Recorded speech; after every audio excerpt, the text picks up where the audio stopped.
Hey Reddit, I, 35M, need your perspective on a situation that's torn my family apart. I've been sitting here for hours trying to figure out if I crossed a line, but I keep coming back to the same conclusion. Let me start from the beginning. My brother Mark, 38M, and I grew up incredibly close. Our parents worked long hours, so we basically raised each other. We shared everything, clothes, games, secrets about our first crushes, you name it. When I broke my arm trying to jump off the garage roof at 12, Mark carried me 6 blocks to the emergency room because we were too scared to call our parents. That's the kind of bond we had. As adults, we stayed close. When I started house hunting 5 years ago, Mark convinced me to buy in his neighborhood. He even helped with the down payment, which I paid back last year. We had weekly family dinners, went on camping trips together, and never missed celebrating each other's birthdays. Our wives joked that we were more married to each other than to them. I met my wife Sarah, 33F, 7 years ago at the Daily Grind, this tiny coffee shop where she worked while finishing her psychology degree. She had this habit of drawing little cartoons on my coffee cups, and I kept coming back hoping to make her smile. Mark was my wingman through the whole thing. He helped me plan elaborate date ideas and even practiced my proposal speech with me. Sarah and Mark's wife Rachel, 37F, clicked instantly. They both loved true crime podcasts and spent hours theorizing about cold cases. Rachel practically lived at our house during Sarah's pregnancy scare last year, bringing her weird herbal teas and distracting her with stories from her job as a high school counselor. Their daughter Emma, 22F, was the sweetest kid growing up. She called me Uncle Teddy because I once dressed up as a bear for her 6th birthday party and the name stuck.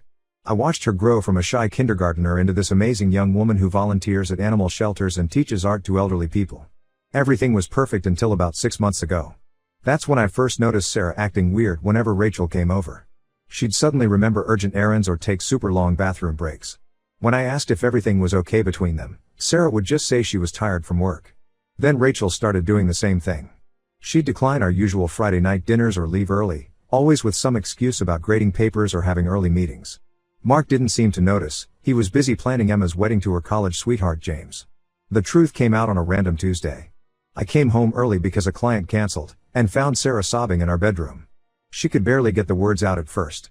Turns out she'd borrowed Rachel's phone to call her doctor since hers was dead, and a message from Mark popped up.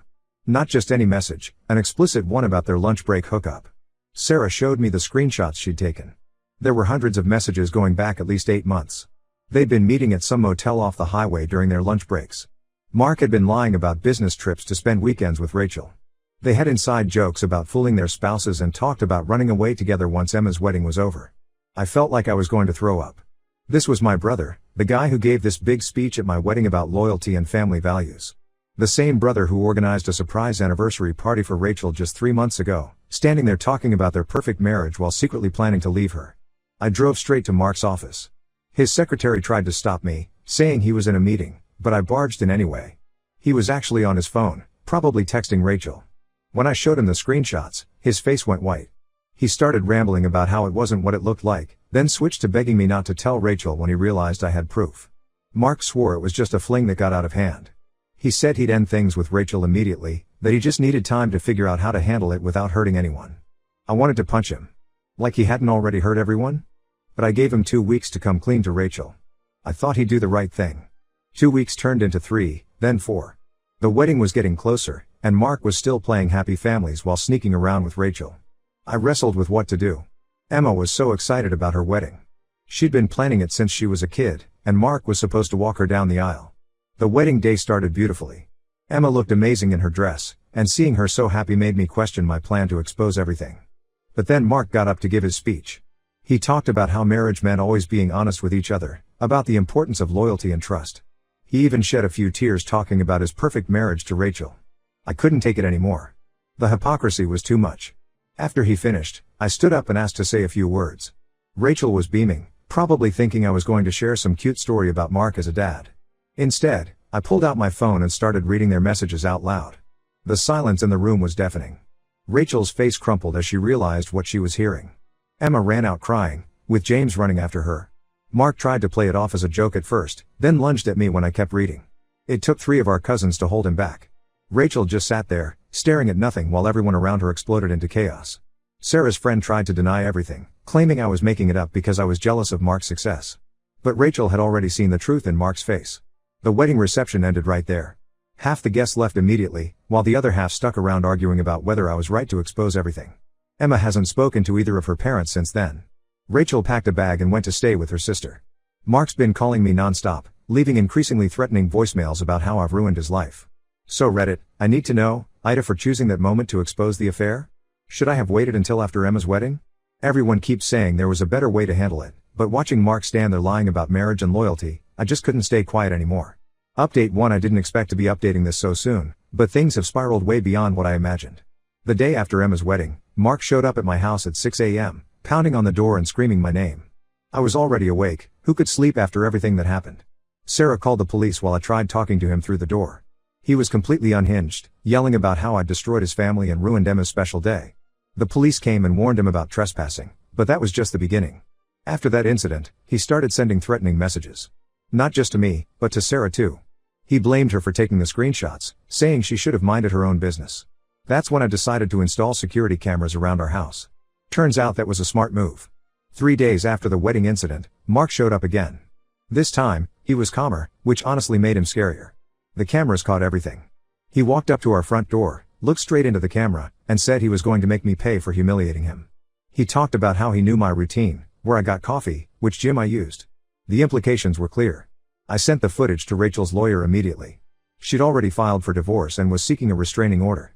The video of Mark threatening me helped her case significantly. The lawyer said Mark's behavior showed a pattern of intimidation that strengthened Rachel's position. But here's where things get even messier. Rachel called me yesterday, her voice shaking. She'd been going through their shared computer, trying to gather financial documents for the divorce. That's when she found a hidden email account. Mark hadn't just been cheating with Sarah's friend, he'd been having affairs with multiple women for years. The emails went back at least 5 years. There were messages to a woman from his gym, another from his office, and even one of Emma's former teachers. Each conversation followed the same pattern. He'd complain about his unhappy marriage, promise to leave Rachel, then ghost them when they got too demanding. Rachel forwarded everything to her lawyer. She was devastated but said she felt oddly relieved. She'd sometimes suspected something was off but always pushed those thoughts away. Mark was so good at playing the devoted husband that she'd convinced herself she was being paranoid. Emma finally broke her silence and called me. She'd been staying with her new husband's family, trying to process everything. She told me something that made my blood boil. Apparently, she'd been having doubts about getting married. Not because of James, he's a great guy. But she'd seen some things that made her question whether she could trust anyone enough for marriage. Mark had spent hours convincing her she was being paranoid. He used his own marriage as an example, telling her about how trust and communication were the foundations of his relationship with Rachel. Emma said she almost called off the wedding 3 times, but Mark's advice convinced her to go through with it. Then Sarah's friend showed up at our house. She was crying, mascara running down her face, begging Sarah to forgive her. She claimed Mark had manipulated her, said he was trapped in a loveless marriage and needed her support. She even tried to paint herself as a victim, saying Mark had promised to leave Rachel dozens of times. Sarah didn't buy it. She reminded her friend that she'd been Rachel's friend first, that she'd sat through countless girls' nights where Rachel gushed about how happy she was with Mark. Sarah told her to leave and never contact us again. As she was leaving, she turned and said we'd regret taking Rachel's side. I'm not sure what she meant by that, but we've documented everything just in case. The family is completely divided over what happened. Our parents are furious with me. They keep saying I should have handled it privately, that exposing Mark at Emma's wedding was cruel and unnecessary. They think I was jealous of Mark's success and wanted to humiliate him. But our extended family sees it differently. Our aunts and uncles watched Rachel treat Mark like royalty for 25 years. She supported him through law school, worked extra jobs so he could take unpaid internships, and never complained when he worked late or went on business trips. Now they know those sacrifices meant nothing to him. The final blow came when Mark's affairs with 2 co-workers came to light. His law firm has a strict policy against office relationships after a previous scandal. When the managing partners found out about Mark's behavior, they asked for his resignation. He's been staying with our parents, who somehow blame me for his job loss too. They keep saying I could have waited until after the wedding to expose him. That I ruined Emma's special day out of spite. But they weren't there, watching him stand up and talk about marriage while betraying his wife. They didn't see Rachel's face as she realized her entire marriage was a lie. Mark lost his job, his family, and his reputation. Our parents say I destroyed his life, but I think he did that himself. He had multiple chances to come clean, to end things honorably. Instead, he chose to keep lying until someone forced the truth into the open. I don't regret what I did, but I do regret that Emma had to find out that way. She deserved better than having her wedding day turn into a public exposure of her father's infidelity. But maybe it's better than spending years believing in a lie, like Rachel did. Update 2: Just when I thought our family situation couldn't get more complicated, we uncovered something that changed everything. Rachel was organizing documents for her divorce when she discovered years of suspicious bank transfers to an account she didn't recognize. At first, she thought it might be related to Mark's affairs, maybe he'd been buying gifts or funding trips. But the amounts were much larger than that, and they went back over a decade. She hired a forensic accountant, using money from her teacher's pension that Mark didn't know about.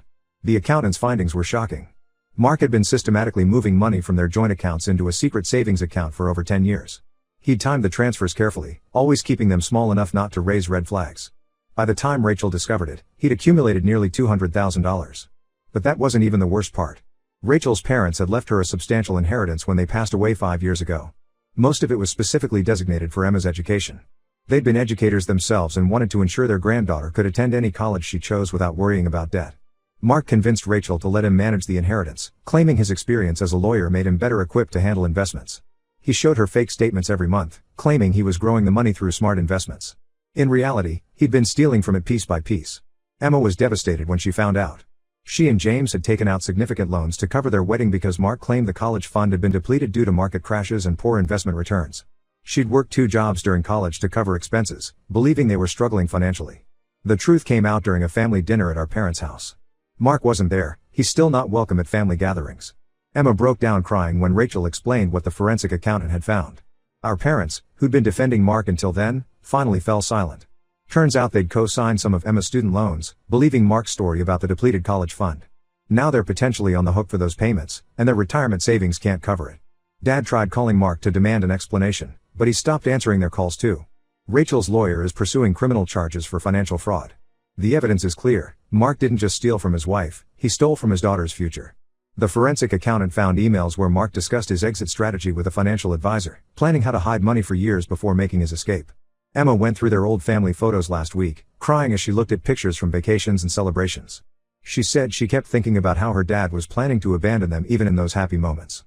How he smiled for the camera while secretly stealing her college money. Our extended family has completely turned against Mark now. Even our cousin, who's known for staying neutral in family disputes, said he hopes Mark faces jail time. The sense of betrayal isn't just about the affairs anymore, it's about the calculated way he deceived everyone for years. I found out yesterday that Mark's been badmouthing me to mutual friends, claiming I exposed his affair because I was jealous of his success. But now those same friends are calling to apologize, saying they understand why I couldn't stay quiet. The truth about the stolen money changed everything. Rachel's doing better, focusing on rebuilding her life. She's selling their house, too many memories, and looking for a fresh start. Emma and James are living in a small apartment, both working extra hours to cover their loans. They've refused any help from the family, saying they need to do this themselves. The whole situation still feels surreal. I keep thinking about all those family dinners where Mark lectured us about financial responsibility and hard work. How he criticized me for taking risks with my small business while he was secretly stealing from his own daughter. Our parents finally stopped defending him, but they're still processing their own guilt. Mom keeps saying she should have noticed something was wrong. Dad's going through old conversations, trying to spot the signs he missed. But Mark was always good at hiding things, that's how he got away with it for so long. Update 3. This is my final update on the family situation. After everything that happened with Mark, I made the difficult decision to go completely no contact. Not just with him, but with anyone who still tries to defend his actions or make excuses for him. He's shown absolutely no remorse for what he did. The last message I got from him was a rambling email blaming me for destroying his life. He claimed that if I had just kept quiet, everyone would have been happier. No mention of stealing from Emma's college fund or betraying Rachel's trust. In his mind, I'm the villain for exposing his lies. Rachel's divorce was finalized last week. The judge was particularly harsh after seeing the evidence of financial fraud. Mark tried to claim he had a gambling addiction to explain the missing money, but the forensic accountant's report showed he'd been methodically planning his escape for years.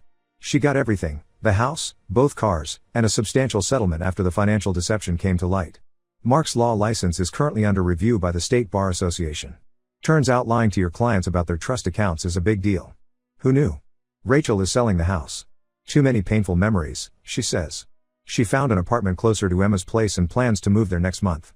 She's also started volunteering at a domestic violence shelter, helping other women rebuild their lives after leaving deceptive partners. Emma and James are doing better. They're focused on building their life together, and she's started therapy to work through her trust issues. Last week, she told me that while she wishes the truth had come out differently, she's glad she knows who her father really is. It helps her understand why she always felt something was off in their family dynamic. Our parents are still struggling to accept everything. Mom tries to update me about Mark sometimes, how he's living in a small apartment, looking for work, trying to make amends. But when I ask if he's paid back any of the money he stole or apologized to Emma, she changes the subject. Sarah ended her friendship with Rachel. Not because she blames her for anything, but because there are too many painful memories attached. They tried meeting for coffee last month, but spent the whole time crying about how Mark had manipulated everyone. Mark's former friend from the law firm reached out recently. Apparently, Mark's been telling people that I fabricated everything because I was jealous of his success. When I showed him the forensic accountant's report, he was shocked. He's been warning other law firms in the area about Mark's behavior. As for me, I've lost a brother but gained clarity. Sometimes doing the right thing costs you relationships, but I sleep better knowing I didn't help hide his betrayal. Emma hugged me last week and thanked me for being the only adult who didn't lie to her. That meant more than any relationship with Mark. Our family gatherings are smaller now, but more genuine. No more pretending everything's perfect when it isn't. No more overlooking red flags to keep the peace. It's hard, but it's real. They say the truth sets you free, but they don't mention how much it hurts first. Still, watching Emma and Rachel rebuild their lives without Mark's lies hanging over them makes it worth it. Sometimes the hardest choices are the right ones. I don't plan to post any more updates. Our family is moving forward, focusing on healing rather than dwelling on Mark's betrayal. Thank you to everyone who supported us through this journey.